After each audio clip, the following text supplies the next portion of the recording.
B2B companies need to understand the difference between extrinsic selling and intrinsic selling. Very simply, extrinsic selling is you show what you've done for other companies and you expect them to make a leap of faith that you can do it for them. Intrinsic selling, which is far more powerful, is when you engage a client or a prospect in a conversation about their problems, their opportunities, and you demonstrate for them that you can add value.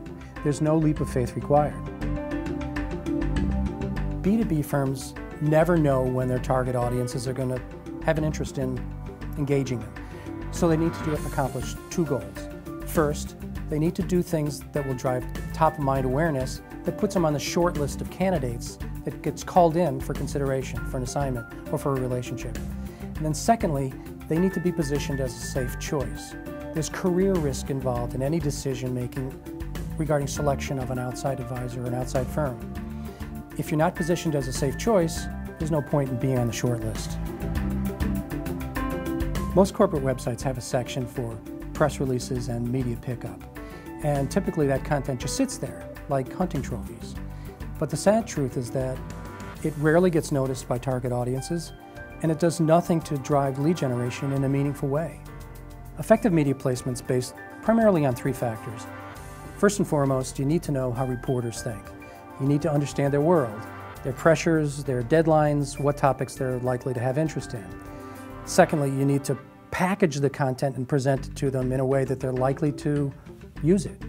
And then thirdly, you need to be persistent without being a pest. You need to be aggressive without being overly aggressive or damaging a relationship of you and your client. And then lastly, the fourth factor is a bogey, which is dumb luck, because there are factors, even if you do all the first three right, that are beyond your control. If a PR firm tells you that they can get publicity for you because they know a reporter, you should escort them out the door. No journalist will write a story based on a relationship. You need to give them quality content and a topic that's worthy of their consideration. That's how you generate publicity. Companies are wrestling with the whole issue of social media, whether it makes sense or will have any benefit to have a Facebook page or a Twitter account. And there's a couple things they need to keep in mind.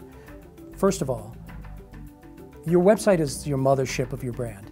You've got to make sure it's everything it can be. Because if social media is designed to drive traffic there, make sure there's a payoff for them. Make sure that it doesn't hurt you.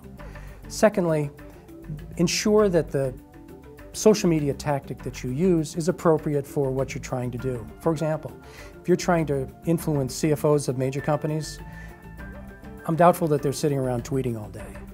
And thirdly, you need to be prepared to make a long-term commitment to social media.